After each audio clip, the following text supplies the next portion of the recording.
tous et bienvenue à cette table ronde. On va parler circuit court, on va parler manger mieux et on va parler d'un contexte, vous le savez, pas facile actuellement. La guerre en Ukraine, la crise sanitaire mondiale ont mis en lumière l'importance stratégique de nos sources d'approvisionnement. On parle de plus en plus de relocalisation, de la nécessité de penser local en circuit court, une logique qui commence par la fourchette. Il semble aujourd'hui faire partie du bon sens de manger local. C'est bon pour la santé, évidemment, c'est bon pour la santé du territoire également, autant d'un point de vue environnemental qu'écologique et économique. On va voir avec nos invités que ce n'est pas si facile que cela, d'autant plus dans le contexte actuel d'inflation, accentuée par une saison estivale beaucoup trop chaude qui impacte les récoltes actuellement, et encore plus en restauration collective, un secteur chahuté depuis la crise sanitaire par la généralisation du télétravail. Voilà, vous avez le contexte. Je vais vous présenter nos invités. Bruno Dubu, bonjour, vous êtes directeur de projet restauration pour Orange. Orange est l'un des plus gros acteurs de la restauration collective en France. Vous gérez 85 restaurants en tout, c'est bien ça, en France? Bonjour. Oui, tout à fait. Bonjour à tous et à toutes. À côté de vous, Catherine Gandon-Giraud, directrice des achats pour Restoria. Restoria, c'est le groupe de restauration collective basé à Angers qui compte 3 cuisines, dont une en Ile-et-Vilaine, qui gère 150 restaurants sur place. Vous délivrez 60 000 repas par jour, 15 millions par an dans des restaurants qui réalisent entre 100 et 500 couverts, en majorité 60% pour les scolaires, mais aussi en santé et en entreprise. Restoria, c'est plus de 900 salariés et près de 60 millions d'euros de chiffre d'affaires.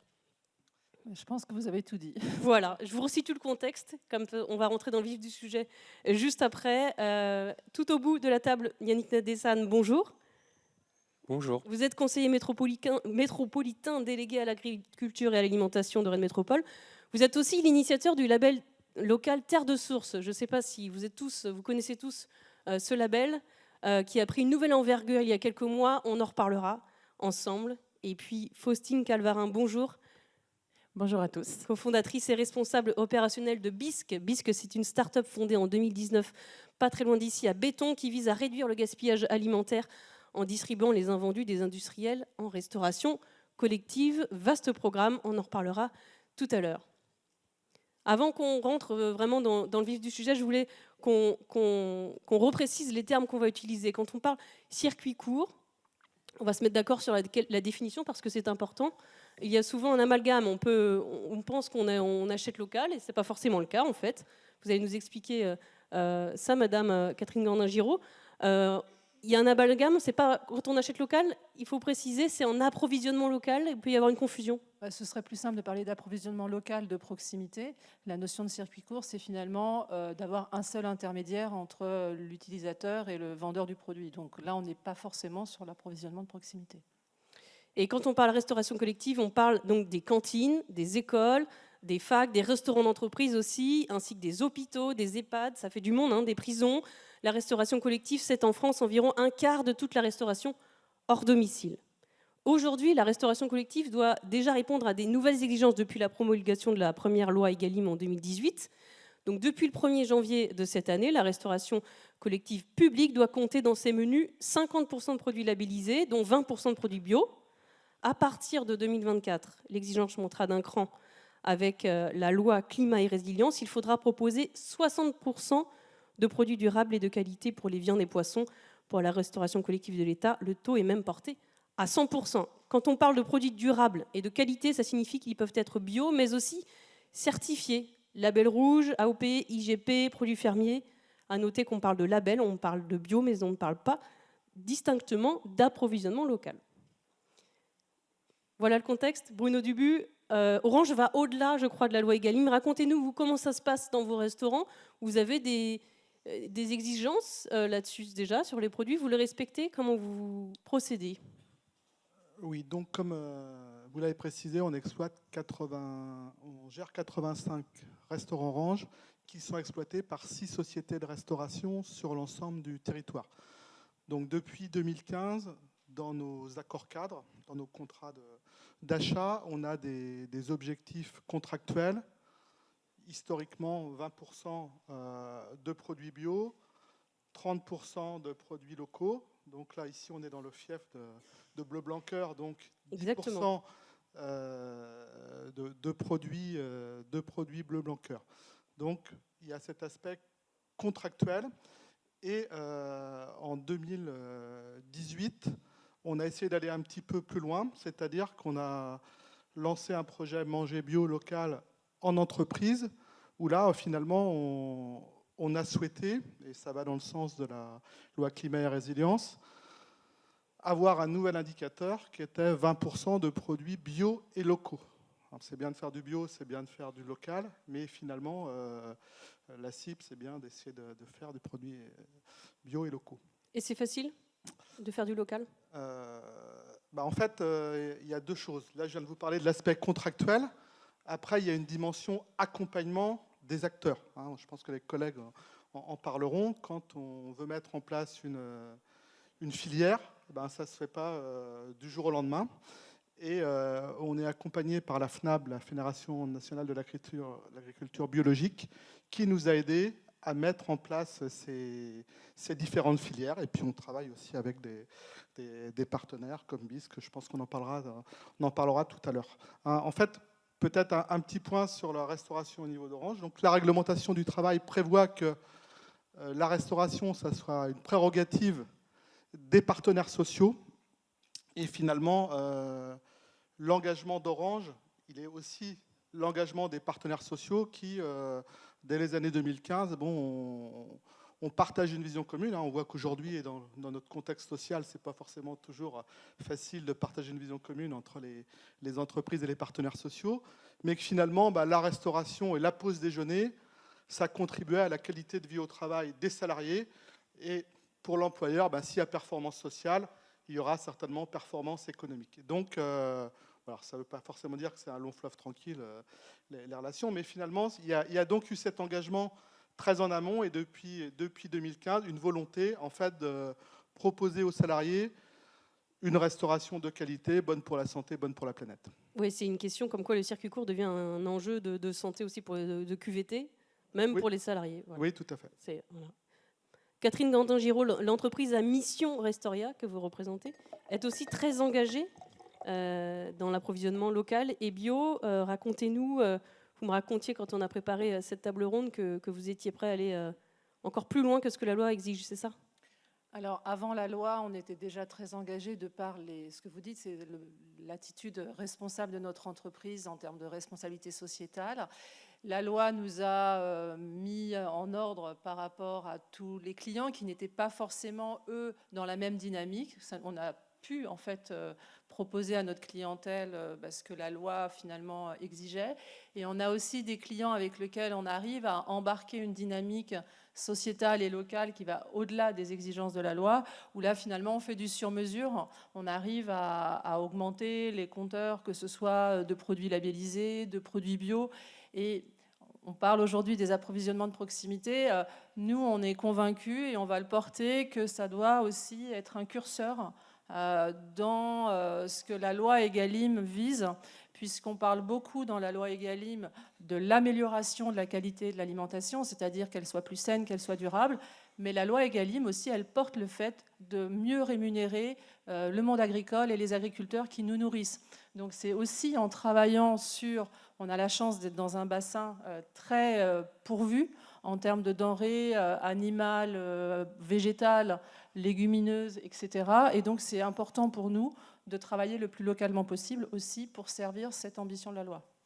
Donc techniquement c'est possible, mais après concrètement comment ça se passe, voilà, au quotidien, parce que de l'autre côté il y a des exigences de prix, il est là le problème en fait.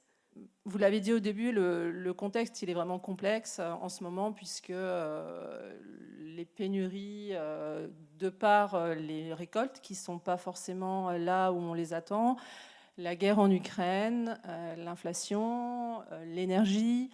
On a eu aussi le contexte de grippe aviaire qui ne nous a pas aidés. Donc forcément, notre métier il est mis à mal.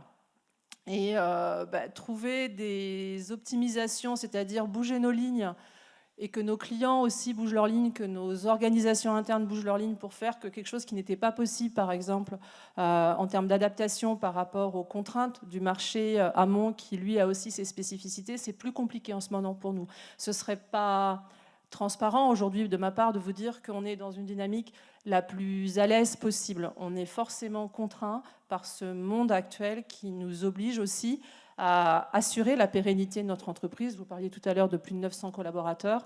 Alors vous avez dit 15 millions, c'est 60 millions d'euros de chiffre d'affaires. Il faut aussi que notre organisation, elle arrive à passer ce cap.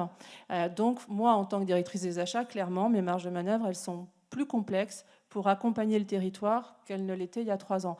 Pour autant, c'est pas pour ça qu'on arrête nos projets, qu'on arrête nos dynamiques, mais travailler des produits locaux, je ne sais pas ce que vont dire mes collègues. Vous pouvez nous donner un exemple d'un prix d'un produit avant-après, enfin de l'évolution du prix? Bon, il y a tellement de produits que je ne vais pas vous donner des prix de produits, mais globalement, c'est les prix, mais c'est aussi le fait de nous adapter en fait par rapport aux volumes qui sont proposés ou par rapport à la variété qui est proposée, qui n'est pas forcément celle qu'on travaille nous. Et donc, c'est d'embarquer tout le monde, que ce soit le producteur, éventuellement le transformateur, pourquoi pas notre utilisateur interne, pour arriver à faire ce produit. Alors, je ne sais pas si je suis claire par rapport à ce que vous vivez, vous, mais... au début, vous partagez le même constat? Oui, tout à fait. C'est très, très clair. Il y a besoin... Enfin, moi, je suis plutôt en tant que donneur d'ordre vis-à-vis des sociétés qui exploitent nos restaurants. Il faut vraiment travailler ensemble pour trouver des solutions astucieuses. Hein. Bon, nous, en ce moment, avec... pour vous dire l'impact de ce qu'on décrit avec l'impact de la pandémie, le contexte inflationniste, pour vous donner un ordre d'idée, chez Orange, on faisait 5 millions de repas dans la restauration collective en 2019. Aujourd'hui, on en fait 2,5 millions en année pleine. Donc ça, c'est quelque chose qui est très structurant. Donc ça veut dire qu'il y a eu un impact sur l'activité des sociétés de restauration. Pour nous... Là, vous parlez de... Je vous coupe pour resituer le contexte. Vous parlez de l'impact du télétravail, en fait. Depuis la crise sanitaire, on retourne moins au travail. Il y a eu la fermeture aussi des écoles. Et concrètement, ça fait moins de repas à la cantine pour vous, dans les restaurants. Et ça vous impacte directement de votre rentabilité. Voilà. Moins de repas, mais aussi, on en parlait tout à l'heure, des plus petits restaurants. Hein, parce qu'on a une particularité, nous, où historiquement, on avait beaucoup de restaurants sur le territoire. Et nos restaurants deviennent de plus en plus petits.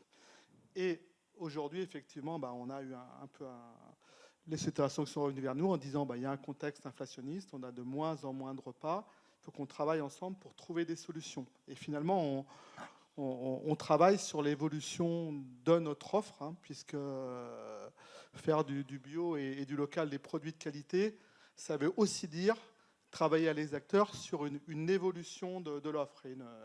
Au bon rythme, mais on ne peut certainement pas avoir la même diversité avec des produits de qualité quand on fait 1500 repas dans un restaurant collectif ou quand on en fait 40 ou 50.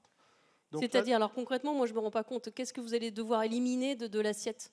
Je vous ai parlé un petit peu de notre cahier des charges, hein. C'est-à-dire qu'aujourd'hui, il y a aussi un impact que je n'ai pas développé. Mettez bien le micro sous la... Oui, la déformation de la fréquentation sur les jours de la semaine, avec l'impact du télétravail. Aujourd'hui, on fait plus de repas le mardi et le jeudi, par exemple, que le vendredi. Et ça veut dire que le vendredi, il faut se poser la question, quelle est notre offre? Donc les sociétés de restauration adaptent leurs effectifs sur les restaurants et on travaille là-dessus. Et ça veut dire que vous ne pouvez pas proposer de produits labellisés ou de produits de circuit court? Non, ça veut dire qu'on va avoir une offre. Bon, souvent, on proposait un certain nombre d'entrées, un certain nombre de plats de résistance et de desserts. On essaye de travailler sur la réduction du nombre de la carte, de ce qui est proposé aux salariés, tout en conservant des produits de qualité. Et en fait, ce qu'on s'est aperçu, c'est que l'impact du télétravail, c'est qu'il n'y avait pas une désaffection des salariés vis-à-vis de la restauration collective, mais ils sont moins présents sur le site, donc bien évidemment, ils fréquentent moins les restaurants. Mais quand les salariés se retrouvent sur leur site, il y a vraiment une volonté et une exigence même un petit peu accrue de pouvoir partager sur la qualité du repas et sur l'aspect convivial, de se retrouver avec les collègues. Et ça, c'est quelque chose qui est fondamental. Vous parliez de moins de 50% de fréquentation pour qu'on se rende compte quand même de l'impact que ça a pour vous. Hein. Alors, Restoria, c'est la même chose. C'est un énorme impact. Ça remet tous les équilibres en question. Tout à fait. Et donc, il faut travailler ensemble pour essayer de trouver des solutions. Il y a aussi des solutions, on n'en a pas encore parlé, Oui. sur la réduction de la part de protéines animales, hein, qui est Oui. aussi un enjeu en termes de RSE, bon, alors qui peut aussi avoir un impact sur les usages des salariés, hein, et il y a un aspect pédagogique, accompagnement. Bon, nous, en fait, on avait, en 2019, on avait lancé une expérimentation. Bon, on voit bien les objectifs de la loi climat et résilience. Donc, ce qu'on avait, on s'est dit, finalement, on va essayer de faire du 100% durable sur un restaurant. Mhm. Donc, on a pris un restaurant, on fait du bio local ou que des produits labellisés. Hein, et on a été pousser curseur le très haut. modèle Ouais. le plus loin possible. Et finalement, on s'est aperçu qu'il y avait forcément aussi un impact sur les usages. Donc on a procédé par paliers, les laitages, les légumes, les viandes, les poissons, les desserts, pour que ce ne soit pas la révolution du jour au lendemain. Mais finalement, pour les salariés, il y a eu aussi, au départ, on a dit oui, mais bon, il n'y a plus tel laitage. Nous, on aimait bien avoir ce laitage-là, mais bon, ce n'était pas un produit qui était bio, local. Et Ouais. finalement, il y a aussi un aspect pédagogique et d'accepter aussi de consommer autrement quand on est salarié. Oui. Catherine Gandon-Giraud, vous le remarquez aussi? Oui, finalement, quand on veut travailler les produits locaux, il faut qu'on reste dans notre métier de restaurateur, qui est aussi ce que vous dites, de satisfaire nos convives en termes de gustativité, par exemple. Vous me demandiez tout à l'heure un niveau de prix. Aujourd'hui, nous, quand on sert des repas en restauration scolaire, que ce soit au départ de cuisine dite centrale ou sur des sites que nos clients nous demandent de gérer pour eux, on travaille soit avec du lait cru fermier qui vient de GAEC, donc on en a 3 qui livrent nos cuisines centrales, soit avec un lait de la laiterie de Rémouillé, le lait en direct des éleveurs, si certains d'entre vous le connaissent, donc, qui est un lait BBC. Et clairement, ces laits qui viennent de ces 3 GAEC ou ce lait qui vient de la laiterie de Rémouillé, ce sont des niveaux de prix qui, en termes de moyens de la restauration collective, n'ont rien à voir avec un lait classique UHT qu'on trouverait dans une moins-disance économique. On est clairement avec des écarts de plus de 20-25%. Et ce choix qu'on a fait, nous, il y a quelques années pour le lait en direct des éleveurs et qu'on a toujours fait pour les GAEC, puisque nos cuisines centrales, elles ont toujours travaillé avec du lait cru fermier, eh bien, aujourd'hui, c'est plus difficile pour nous à porter par rapport à toutes les raisons qu'on vient de citer tout à l'heure. Donc, on doit faire de l'approvisionnement local sans oublier que la gustativité des produits, elle doit être là. C'est pas parce que c'est local que c'est bon. Alors là, je jette peut-être un pavé dans la mare, mais il faut aussi qu'on se pose cette question-là, de se dire, est-ce que ça correspond à l'attente de l'enfant qui est en crèche ou qui est en collège, de la personne qui est en EHPAD, et est-ce que c'est équitable pour l'agriculteur, c'est-à-dire est-ce qu'on a donné de la visibilité, est-ce qu'on lui a dit combien on fait aujourd'hui, combien on va faire dans 6 mois et combien on espère faire dans 1 an, pour que lui aussi il puisse se projeter. Et c'est là en ça que c'est compliqué. Voilà, il y a une question de logistique derrière, qui est que aussi, je réalisais pas, j'ai appris quand on a préparé la table ronde, que les menus, vous devez les donner 1 mois et demi à l'avance. Donc dans ce cadre-là, vous pouvez pas dire au dernier moment, mais finalement, en fait, on mettra pas des haricots verts, on mettra des petits pois. C'est pas possible. Alors, moi-même, j'ai été maman d'enfants qui étaient à la cantine et j'aimais bien voir les menus à l'avance. Donc, je sais aussi ce que c'est d'être parent. Pour autant, aujourd'hui, quand on veut travailler avec de l'approvisionnement local, eh bien, il faut qu'on puisse, nous, être réactifs parce que potentiellement, un produit n'a pas pu être disponible ou disponible dans la quantité suffisante. Et forcément, ça va avoir l'effet direct de changer le menu. Et la collectivité qui nous fait confiance et les parents d'élèves derrière, eh bien, doivent être avec nous dans ce climat justement de confiance et pas forcément de défiance, ce qu'on a parfois, en pensant que finalement, si on a changé le menu, c'est que sûrement on a quelque chose à cacher. Ben non, c'est parce que finalement, le producteur, il n'a pas eu le rendement suffisant, il n'avait pas la quantité de carottes ou la quantité de pommes suffisante, et que nous, forcément, derrière, on a changé le menu. Plus on va travailler local, plus on va modifier nos menus. Enfin, en tout cas, nous, dans l'expérience de Restoria, on s'améliore, on essaie de s'améliorer, mais néanmoins, ça, c'est un changement qu'il faut qu'on arrive collectivement à faire avec nos clients, de se dire si on veut travailler avec l'écosystème, le bassin local, on doit être réactif et s'adapter ensemble en fait. Peut-être voir la logistique, travailler ensemble. Yannick Nadessan, je me retourne naturellement vers vous. Je le disais en introduction, conseiller métropolitain délégué à l'agriculture et à l'alimentation de Rennes Métropole. Vous connaissez le sujet par cœur, d'autant plus que vous êtes à l'initiative du projet Terre de Source, du label Terre de Source. Que vous pouvez nous expliquer ce qu'est Terre de Source pour ceux qui ne connaissent pas et l'ambition que vous avez? Oui, je veux bien le faire. Je veux bien réagir toutefois sur Ouais. la question du prix. Je pense qu'elle est à relativiser. D'une part, parce que effectivement, les décalages de prix sur des démarches de qualité, effectivement, on peut avoir du plus 20, plus 25% par rapport à des produits équivalents et qui ne sont pas dans les mêmes logiques, mais on ne parle pas là de la totalité du prix du repas. Parce qu'en fait, sur un repas qui va avoir un coût de 12-13 euros, en fait, les aliments ils vont peser autour de 3 euros. Donc on est en train de dire plus 20 à 25% sur 20% du prix. Donc déjà, ça relativise. Deuxièmement, la majorité de nos communes, en tout cas c'est notamment le cas à Rennes, elles fonctionnent avec des grilles tarifaires qui sont des grilles sociales et qui font qu'on paye en fonction de son revenu. Donc le coût famille d'une démarche de qualité, il ne faut pas s'arrêter à la hausse du prix de l'aliment parce que sinon on a un côté qui est décourageant, alors qu'en réalité, l'impact prix final, et surtout si on a une application de tarification différenciée en fonction du niveau de revenu, elle n'est pas si forte que ça. Et après, c'est une histoire de volonté politique de le faire ou de ne pas le faire. Il se trouve qu'il y a un cadre légal qui a évolué plutôt dans le bon sens avec Egalim. On a des obligations de ce point de vue-là. Donc, de toute façon, d'être volontaire, c'est une manière de mieux se préparer à appliquer ce qu'on doit appliquer. Et après, ça dépend du monde aussi dans lequel on veut vivre et de l'impact en emploi et sur quelle qualité d'emploi on souhaite sur nos territoires.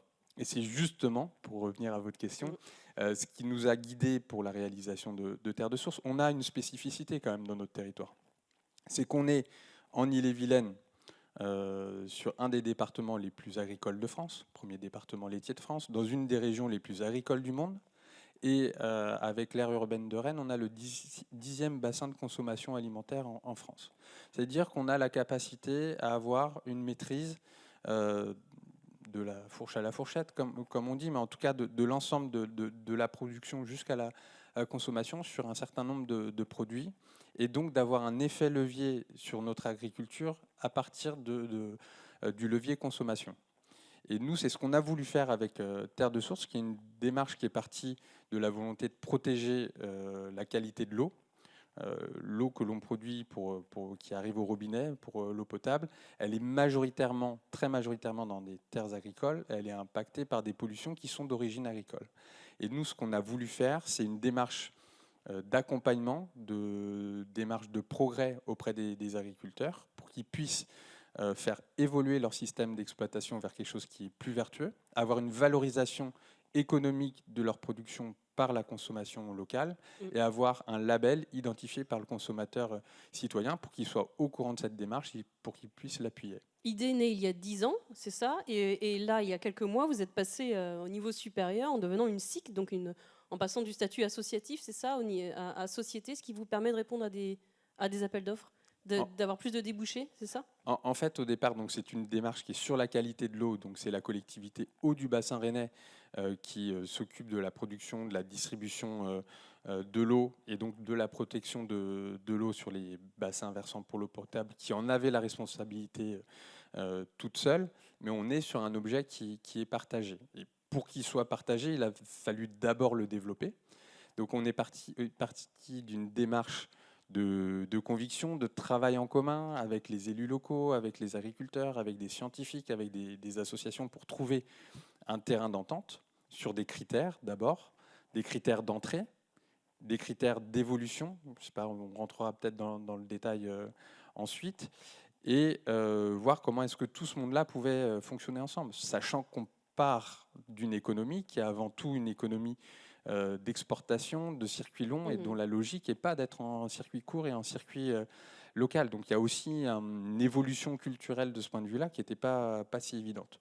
Premier marché expérimental avec 3 agriculteurs et la ville de Rennes seul en 2015. Quelques années plus tard, 20 communes et 20 agriculteurs. Et là, on arrive sur le troisième marché où on va être à 130, 140 agriculteurs et 60, 70 communes. Donc ça, c'est l'évolution en masse qui est absolument nécessaire parce que sinon, on est juste dans une démarche de bons consommateurs, alors que nous, on veut avoir un impact sur notre environnement, ce qui est donc un impact d'écosystème qui concerne aussi la production, et l'effet seuil, l'effet volume est absolument nécessaire de ce point de vue-là. Et où est-ce que vous arrivez à trouver des débouchés alors?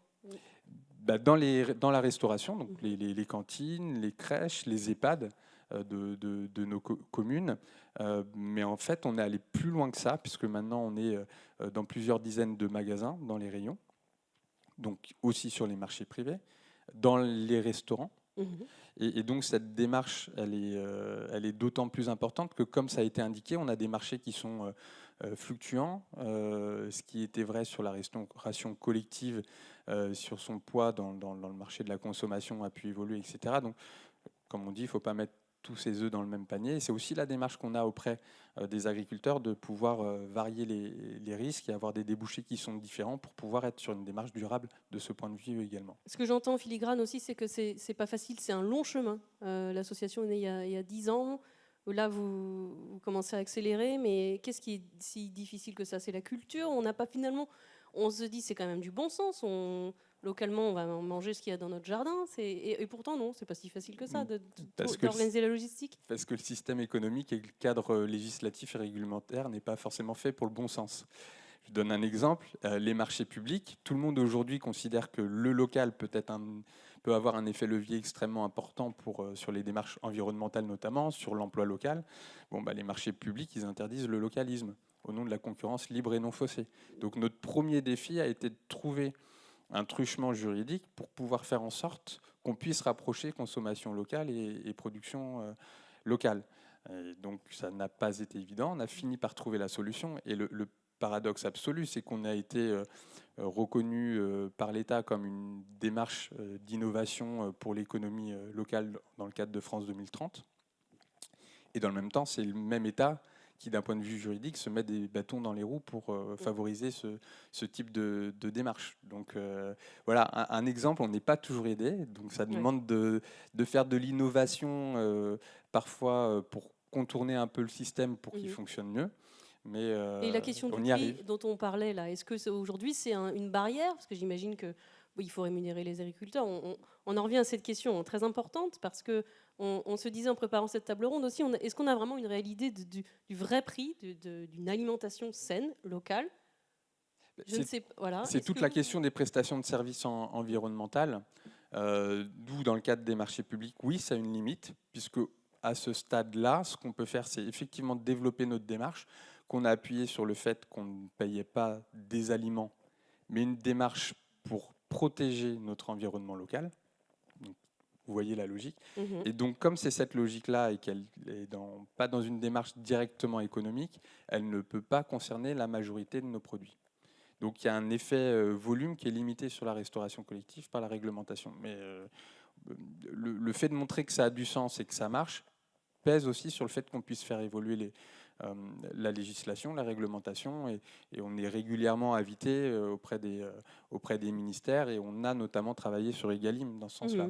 Et vous pourriez, à terme, c'est possible, alimenter Touraine Métropole pourrait manger local?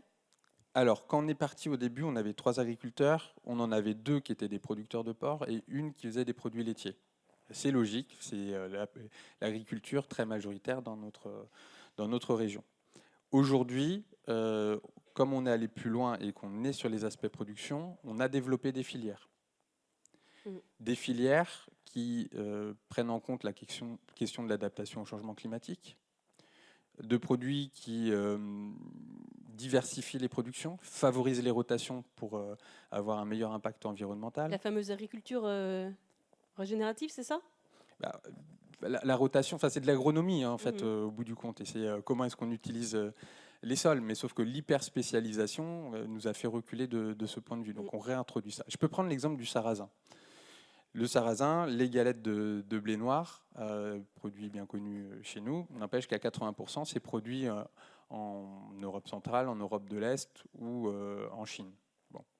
Le sarrasin, il a une vertu. il a naturellement pas besoin d'intrants pour avoir la même productivité.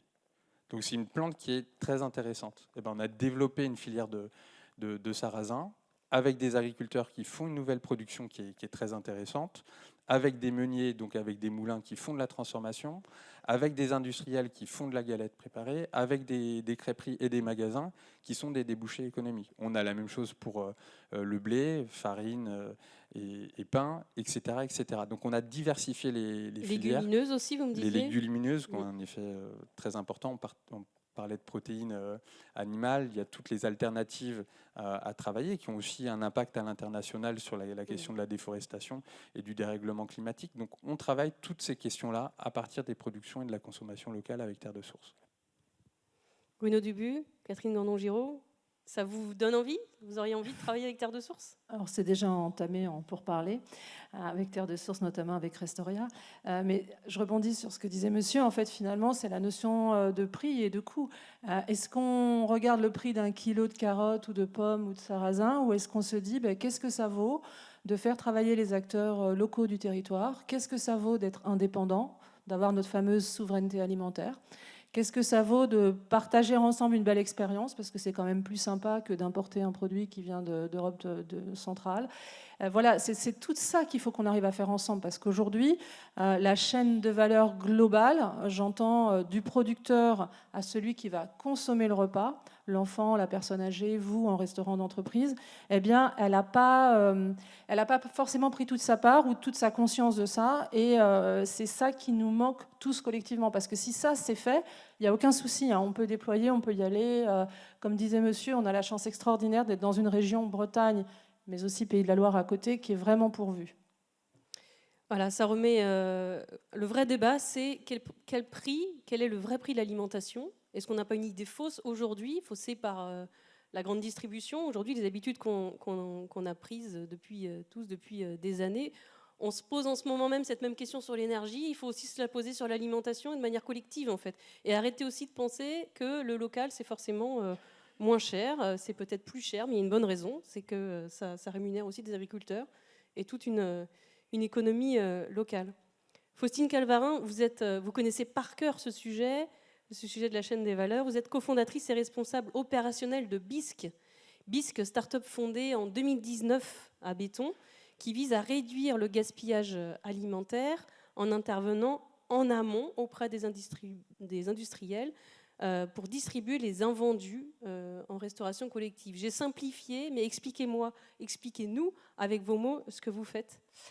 Alors déjà, je vais commencer par quelques chiffres et faire tomber un peu quelques barrières. Le gaspillage alimentaire en France, c'est 10 millions de tonnes par an. Contrairement à ce qu'on pense, en fait, le gaspillage, il a lieu en majorité en amont de la filière. Donc chez les producteurs et les transformateurs, c'est 5 millions de tonnes par an, je vais le ramener à la journée. C'est 14 000 tonnes par jour de produits alimentaires qu'on gaspille. Et je vais bien préciser ce que veut dire gaspiller. Le gaspillage, c'est un produit qui est consommable et qui n'arrivera jamais dans l'assiette du consommateur. Donc on est vraiment sur un produit qui n'a pas de problème sanitaire ou quelconque. Donc ça, c'est le premier point. Donc finalement, aujourd'hui, même sur la région Bretagne, ça veut dire qu'on jette des milliers de tonnes par jour de produits qui, en fait, sont tout à fait, sont des produits en fait qui sont de qualité et uniquement parce que, et je vais faire tomber cette barrière de qu'est-ce qu'un produit que nous on appelle hors norme, parce que j'aime moins ce nom de invendu, puisque ce sont des produits en fait qui vont sortir de chaînes de production comme les autres, mais qui vont avoir en fait un petit défaut physique ou mineur qui peut être une question de poids, de forme, de visuel. Donc c'est des produits qui sont très bons, on ne parle pas de DLC courte, c'est juste qu'ils ne répondent plus au cahier des charges en fait de la grande distribution par exemple. Donc du coup, ils sont mis de côté. Pour la plupart, ces produits, on essaie d'y trouver des voies de valorisation, mais moi qui viens du milieu de l'agroalimentaire, on s'est dit ces produits-là, en fait, on n'a pas le droit. En fait, on n'a plus le droit de les gaspiller. C'est pas normal. Et on en parlait. On a des problématiques aujourd'hui d'approvisionnement. On a une filière alimentaire qui est en souffrance, qui a du mal à se rémunérer. Pourquoi ces produits-là ne sont pas achetés? Ils ne sont pas valorisés. C'est une solution pour le producteur. Et pourquoi pas les proposer à la restauration collective, qui du coup, en fait, peut s'engager dans cette démarche, comme on ferait du bio ou du local, et en fait de s'engager dans une démarche anti-gaspi. puisque c'est des produits qui sont très bons, c'est des produits qui ont des fiches techniques. C'est juste qu'aujourd'hui, ces produits, du fait de leur caractère hors norme, eh ben, on n'en veut pas. Donc finalement, Bisque, qu'est-ce qu'on a fait? On n'a rien inventé, on n'a pas inventé de filière, mais par contre, on a apporté une solution en fait, pour recréer un pont vertueux entre ces industriels et ces producteurs, par exemple de Bretagne. Aujourd'hui, on travaille avec des sociétés comme Guyadère, Traiteur de Paris, Société bretonne de volaille, Poder. En fait, on est sur toutes les filières. Donc, contrairement à ce qu'on pense, on n'est pas que sur les fruits et légumes moches qu'on peut connaître. Le poisson, la viande, le fromage, le traiteur salé sucré, tous les produits sont concernés. C'est quoi un poisson hors norme, un fromage hors norme? Alors par exemple, Coopérative Isigny Sainte-Mère qui a des magnifiques fromages, mais on va avoir un brie qui n'est pas rond. On va avoir un queton qui va être moins haut d'un côté que de l'autre. Vous vous imaginez que ces produits-là, ils partent en méthanisation. Alors qu'une fois qu'on l'apporte à des chefs, une fois que ça passe en cuisine, que c'est coupé, personne ne s'en rendra compte. Alors qu'aujourd'hui, vous imaginez la valeur que ça apporte à un producteur, en sachant qu'on parlait d'inflation, que les pertes sont déjà comprises, finalement, sont compris dans les prix du standard. Ils les mettent économiquement. Alors imaginez si on peut se permettre de les valoriser, poussons un peu, peut-être que ça peut permettre aussi d'équilibrer tous ces tarifs. Donc finalement, ces produits-là, pour nous, chez Bisque, on s'est dit, OK, on va créer un modèle de distribution qui va permettre de les proposer à la restauration collective. Quoi de mieux qu'un chef pour valoriser ces produits hors normes une fois qu'ils sont cuisinés? On en est là, on ne se rend plus compte en fait. Une carotte tordue, c'est ce qu'on connaît le mieux. Le poisson, c'est du hors calibre. Mais finalement, si on en parlait un peu de flexibilité, la flexibilité, elle est là, c'est de se dire, je suis un chef, je parle produit. À partir du moment où on me raconte cette histoire d'un producteur qui n'arrive pas à se rémunérer, vous vous rendez compte que c'est 20% de la production de légumes française que l'on gaspille chaque année. 20%. Donc du coup, après, on parle d'importation, etc. Donc finalement, cette démarche anti-gaspi, elle a plusieurs objectifs. Non seulement, elle peut répondre aussi à... ça peut être une solution à la loi Egalim, puisque nous, par exemple, c'est plus de 60% des produits que l'on vend qui sont labellisés. Donc historiquement, par exemple, on travaille effectivement avec Orange, qui a même aidé à notre démarche à se lancer, qui se sont dit, OK, l'anti-gaspi fait partie des piliers de la RSE de la restauration. Qui de mieux que la restauration collective, finalement, un métier de volume, pour aller sauver ces volumes qui sont extrêmement importants. Je vais aussi enlever une autre barrière qui est l'opportunité. Les produits dont je vous parle, ce sont des produits récurrents. C'est inhérent à la production agroalimentaire. En réalité, 90% de notre catalogue, c'est des produits qu'on a tout le temps. Et vous me dites, mais pourquoi? Parce que quand on produit des desserts à l'année qui doivent être vendus en grande distribution, et à chaque fois qu'on les produit, il y a 2 ou 3% de pertes. Sauf que ces 2 ou 3% de pertes, ça peut représenter 100 000 pièces à chaque production. Et c'est comme ça que vous arrivez aussi à proposer des produits moins chers que ce qu'on pourrait trouver Alors, effectivement, en catalogue. Ce qu'on veut toujours mettre en avant, la première chose, c'est la démarche. On est porte-parole de notre filière et on n'a plus le droit de faire semblant, de se dire ça n'existe pas. En fait, c'est pas possible. On a vraiment, encore une fois, je me fais porte-parole, on a des producteurs au téléphone tout le temps, ils sont en difficulté, mais aujourd'hui, la réalité, c'est que ces produits-là, on va les acheter, en fait, nous, on propose un prix plus intéressant par rapport à la voie de valorisation que peuvent avoir un producteur, un industriel. Donc, c'est gagnant pour lui. Et du coup, ça nous permet, malgré tout, d'apporter ce produit qui parfois est donc labellisé, même très souvent, avec un prix plus intéressant. Donc vous vous rendez compte qu'en fait, là, c'est une filière qu'on est en train, un peu parallèle au marché classique, mais qui en fait est gagnant-gagnant pour tout le monde. Et en fait, c'est un non-sens total aujourd'hui. Nous, tout ce qu'on veut faire, c'est apporter du bon sens, c'est une innovation de service. Et la réalité, c'est que ça permet parfois, chez des scolaires, d'avoir du produit bio, là où on n'avait pas forcément les moyens, et du coup d'acheter un produit bio, ou alors d'acheter un produit un peu moins cher mais de super qualité et de pouvoir du coup acheter de la viande à côté parce que j'ai gagné un petit peu de ce côté-là. Donc on va aussi finalement dans ce que je dirais le mieux manger. Et pour terminer, on parlait de menus qu'on doit faire à l'avance.